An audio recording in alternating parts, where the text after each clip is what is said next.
Et bonjour à tous, dans la vidéo d'Alexander Ultimate. Aujourd'hui dans cette vidéo je vais faire, on va dire, un bravo merci pour les youtubeuses de serre. Ça va être moins long que par rapport à tous les youtubeurs parce que en soi je crois qu'il a suivi au grand max, on va dire une dizaine de youtubeuses, voire un petit peu moins. Et pour moi la première chaîne de la première youtubeuse que j'ai suivie c'est Natou, parce que quand Cyprien faisait ses premières, pas ses premières mais quand on faisait ses vidéos, à différentes reprises Natou apparaissait et à partir d'un moment je savais pas, et à partir d'un moment je sais plus dans quelle de ses vidéos il disait que Natou était dans la vidéo, et donc du coup moi je me suis dit ah, il faudrait peut-être que je vois ce qu'elle propose. Donc voilà, j'ai regardé pendant longtemps les vidéos de Natou, et je crois que depuis 2019-2018, ça fait déjà un long moment déjà que je ne suis plus trop dans la rigolade à 10 000%. Parce que autant les vidéos de Cyprien, pas de Squeezie, je regarde de temps en temps, et en fait les vidéos de Cyprien, et normal, je les regarde parce que on va dire que c'est sympa à regarder sans forcément tout le temps rigoler ou quoi que ce soit. On va dire c'est juste me dit passe un moment, alors que les chaînes pure et drôle, non, comment dire encore, pure voilà de rigolade, je regarde plus parce que certes Natou je reste abonné, mais sinon je sais même pas ce qu'elle publie en termes de vidéos. Et c'est la même chose aussi pour Amy Elter, parce que j'aimais bien ce qu'elle faisait avant et j'aime toujours. Certes elle on va dire je regarde de temps en temps, mais et c'est aussi la même chose aussi malheureusement avec Pierre Cross. Ces trois youtubeurs, on va dire, pour moi je me dis ils font partie, c'est pour moi de mon syndrome, on va dire, moins rigolo. Donc au final je reste abonné, des fois ça arrive de temps en temps de regarder les vidéos, mais de toute façon comme je suis plus autant dans la rigolade qu'avant, en soi je trouve pour moi moins d'intérêt à les regarder. Mais j'adore tout, quand je regarde les vidéos, je passe quand même un bon moment à les regarder, mais c'est plus trop donc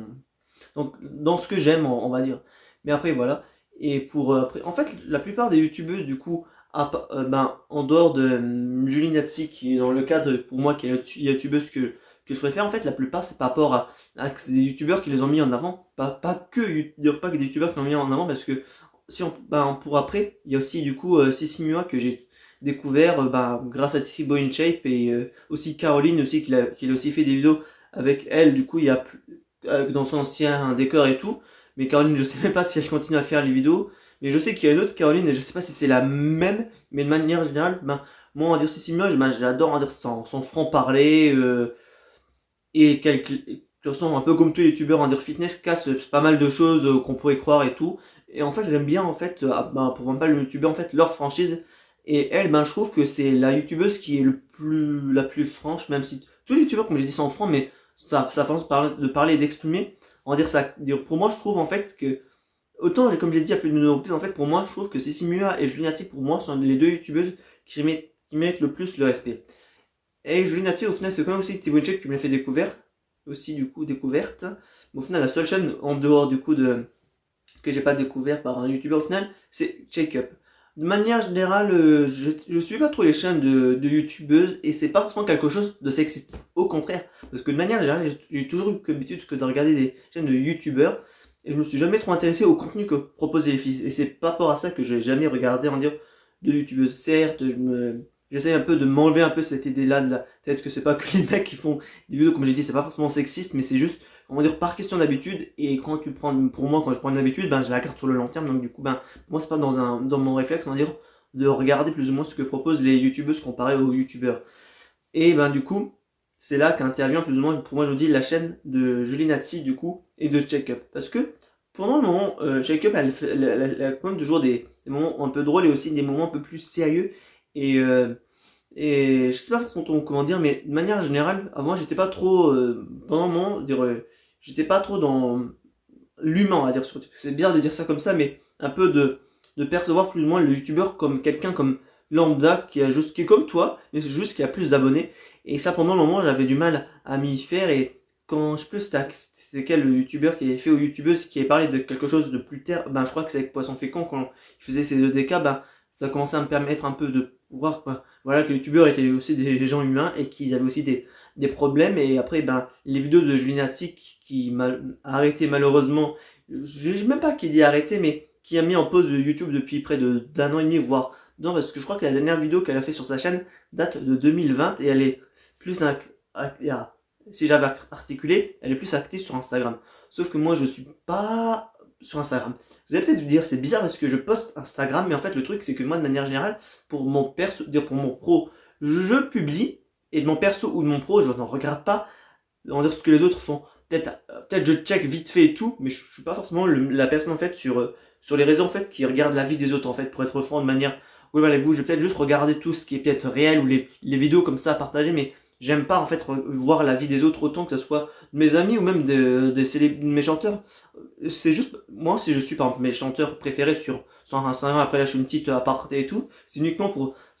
savoir ce qu'ils font, les interviews, ce qu'ils disent et tout, mais c'est sans plus, c'est juste pour être au courant de ce qu'ils font eux, mais par exemple quand c'est juste des influenceurs comme des youtubeurs ou des proches à moi, bah moi, on va dire, c'est même pas pour être méchant avec eux, mais j'en ai rien à faire. Si j'ai l'occasion de parler avec eux, je préfère parler avec n'importe qui que de regarder, scroller, regarder, oh, t'as été à Bruxelles, t'as été à Amsterdam ou je ne sais quoi, après je parle, non, mais après voilà. Non, mais pour revenir par rapport à la vidéo, c'est que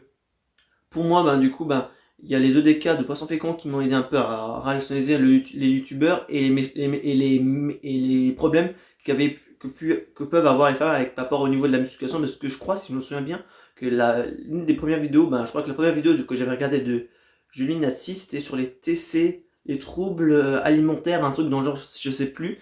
et qu'après, ben, en soi, après, je me suis rendu compte que de ce qu'on peut avoir comme problème, ben, en fait, j'avais pas forcément connaissance des problèmes et d'exposer tel quel, et qu'après, au fur et à mesure, pour moi, je trouve que ça faisait un peu plus, je vais pas dire sérieux, mais je trouve, bon, ça, je dirais, en fait, c'est comme ça, en fait, sur pas mal de chaînes, et je trouve que elle, c'est pour ça que j'ai mis dans le cadre, parce que je trouve, en fait, qu'elle montre, on va dire, vraiment quelque chose de proche, et qu'on s'identifie vraiment quand il y a des personnes qui ont eu des mauvaises expériences et tout, et, c'est pour ça que moi, que depuis le début de sa chaîne, en fait, même si, certes, Thibaut InShape l'a fait découverte et tout, mais pour moi, je me dis, c'est la meilleure youtubeuse qui a, même si du coup, comme j'ai dit, elle comptait plus les vidéos, ce qui est très fort dommage et tout, mais j'espère qu'elle va faire un retour en force sur YouTube. Mais de manière générale, j'aime bien sa façon d'être, de penser, de partager les choses. Et j'ai envie de dire, c'est pour moi c'était un renouveau parce qu'avant, comme j'ai dit, j'étais pas trop YouTubeur, je regardais vite fait à droite, à gauche, même si je m'attache à dire ça, c'est bizarre de dire comme ça, mais je commençais à apprécier le contenu de check-up et après, bah, il y a eu Juliatic qui était là, on va dire, pour le moment, pour me faire plus apprécier, on va dire aussi, il y a aussi par moment des fois des vidéos un peu plus de développement personnel et depuis un moment, bah, depuis que je suis les vidéos non, pas les sagesses, puis les pensées de Riles, en fait, avant, je ne m'intéressais pas forcément trop au développement personnel parce que de manière générale, je ne m'intéresse pas, mais quand c'est des personnes que j'aime bien qui en parlent, j'apprécie parce que de manière générale, je ne vais pas forcément moi lire un livre de développement personnel ou écouter un livre audio de développement personnel et tout, mais quand c'est des personnalités publiques que j'aime bien qui en parlent, bah moi ça me dérange pas en fait. Et c'est pour ça en fait que j'aime bien un peu la façon qu'a Julie Nati, c'est un peu pour moi, je me dis c'est un peu le Riles un peu féminin on va dire, même si c'est pas forcément, il traite pas des mêmes sujets, mais pour moi je me dis un peu la chose comme ça. Et vraiment pour conclure en termes de YouTube, est-ce que c'est assez court comparé aux autres et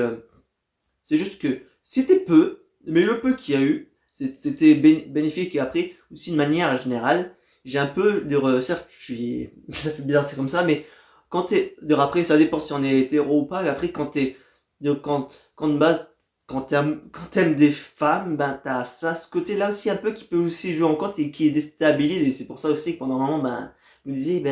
j'ai pas envie de tomber sur le charme d'une YouTube. Ça fait bizarre dit comme ça, mais en fait, je me disais que j'étais pas forcément le public, on va dire, à regarder ça. Je me disais, ben, les youtubeurs, pour le public, c'est des garçons, et pour les youtubeurs, c'est le public des filles. Et je me disais, ben, en soi, on peut pas faire alterner l'un l'autre parce que sinon, ben, en fait, en admiration du youtubeuse ou de la youtubeuse, et d'être amoureux ou pas, mais après c'est gênant de dire, pas gênant, mais ça m'a déstabilisé aussi pendant un moment en fait de me dire que je peux juste apprécier juste une youtubeuse comme ça sans qu'il y ait rien de plus, c'est tout con à dire, mais il y a très longtemps, entre 2012 et 2014, j'aimais n'importe qui, et en fait j'avais peur en fait aussi du principe là aussi sur YouTube, donc du coup ben je me suis mis en fait une pseudo barrière par rapport aux youtubeuses, même si maintenant il y a plus ça, mais vous voyez un peu, de toute façon c'est une période bête que j'étais quand j'étais en fin collège, donc voilà, mais je préfère un peu éviter de m'attacher trop à des personnes que je n'aurais jamais l'occasion de voir, mais pour terminer la vidéo, ben en soi, comme j'ai dit, en fait le peu que j'ai vu des youtubeuses, ben en soi, ça m'a quand même apporté du positif et c'est cool. Et j'ai oublié de parler d'un truc parce que je crois que j'ai tourné la vidéo 2 fois et j'ai oublié de parler d'un truc parce que j'ai dit tout à l'heure, j'ai dit dans la vidéo précédente que, en fait, pour moi, le meilleur couple en fait qui a sur YouTube, après ça m'engage comme un vie personnelle et tout, c'est le couple de Jojol et d'Amélie. Et pour moi, je veux dire, Certes, je suis Thibaut InShape et je joue 4, mais je trouve après qu'ils en font trop. Certes, ils vont se marier, je suis content pour eux. Là, je veux pas dire le contraire, que je suis pas content qu'ils se marient pas, mais je trouve qu'ils s'affichent trop et ça, j'aime pas. Après, c'est que mon avis personnel et tout, mais c'est un peu aussi comme la chaîne de Bodytime qui ont fait pas mal de vidéos par rapport avec leurs femmes ou avec leurs enfants. Ça aussi, c'est quelque chose qui me perturbe. Et Jojol et sa chérie Amélie, ben, je trouve que certes, ils font un peu plus de vidéos plus régulièrement ensemble, même si c'est pas toutes les vidéos. Mais j'aime bien un peu, ben, on va dire, c'est bizarre de dire ça comme ça, mais en fait, j'aime bien en fait leur façon de partager leur couple comparé à d'autres qui s'étalent que sur ça. Et pour moi, je trouve que c'est un peu ce qui se concilie le mieux parce que certes j'avais fait la vidéo sur Jojo mais j'avais pas forcément parlé de ça, mais j'aime pas parler déjà général, j'aime pas déjà parler déjà de ma vie perso et encore moins de traiter de la vie perso des youtubeurs, mais pour moi ils s'en sortent bien d'eux. Je crois que pendant un petit moment elle avait fait une chaîne YouTube qui elle avait tenu la route pendant 5 vidéos et je crois qu'après elle avait arrêté si je ne me trompe pas, ou ça se trouve comme j'avais ma chaîne qui était strikée, ben ça se trouve je me souviens plus du nom de la chaîne, mais du coup d'Amélie, mais peu importe, moi je me dis, voilà, maintenant faut faire avec, et que YouTube, pour moi je trouve que c'est un terrain à dire vaste. Parce que l'année c'est bien d'avoir plusieurs contenus, mais de s'afficher perpétuellement la vie personnelle. Après, j'ai fait des coups de gueule YouTubesques par rapport à ça. Ça, pour moi, c'est quelque chose que je ne pouvais pas. Parce que, certes, après moi, j'expose pas mal de choses personnelles et tout, mais il y a pas mal de choses que je ne dirais pas. J'ai eu plus d'un problème personnel dans ma vie que je n'ai pas forcément envie de dire sur YouTube. Il y a certaines personnes qui en font des story time, mais moi, vous me ferez faire un story time d'un truc qui m'a gêné pendant un long moment, ou qui m'a perturbé, ou qui m'a énervé, n'importe quel j'ai parce qu'il y a plusieurs situations que j'ai qui étaient chiantes personnellement, mais que je n'irai jamais sur YouTube. Après, voilà, la vidéo est un peu longue pour ce qu'elle est, mais au moins, j'ai récapitulé plus ou moins un peu c'est un peu bête de dire ça comme ça, mais un peu le recul que j'avais par rapport au niveau des youtubeuses, on va dire de manière générale, parce que c'est pas forcément quelque chose qui, euh, qui était présent dans mon côté initialement. Puis après, en fait, je pense que, pas je pense, mais en fait, après, c'est les youtubeurs aussi un peu plus, j'allais dire youtubeurs, les youtubeurs un peu plus sportifs aussi, parce que du coup, Thibaut InShape, du coup, avec Cécilia, même si du coup, il n'était pas avec elle, avec Caroline, avec Jojo Fit4, voilà. Et après, tous les Miss InShape dans Julianatic, pour moi, qui retient vraiment mon attention. Après, ben, du coup, Joanne, Amélie. Et après aussi James Core. Et je trouve qu'en fait, James Core, tout comme Joel, pour moi, je trouve qu'ils mettent tous les deux, pour moi, le respect. Parce que, en plus, on va dire James Core, on va dire en termes de couple, parce que sa femme, elle participe aussi dans certaines vidéos quand il donne des conseils de musculation ou de nutrition. Et je trouve que l'alchimie qu'il y a entre eux, qui est montée sur YouTube, ben, je trouve vraiment que pour moi, c'est le plus. Ben, autant Joel et Amélie, c'est pour moi le meilleur parce que voilà, ils en font pas des amalgames tout le temps, des amalgames ils en parlent pas tout le temps. Mais je trouve que en fait plutôt l'alchimie, en fait, comment le couple en fait qui fait des vidéos à deux sur YouTube qui font le mieux, c'est James Core et Madame Nézard. Et c'est sur cette parole de fin que se termine la vidéo, et je vous dis à la prochaine et à bientôt dans la vidéo d'Alexander Ultimate. Et sur ce, ciao.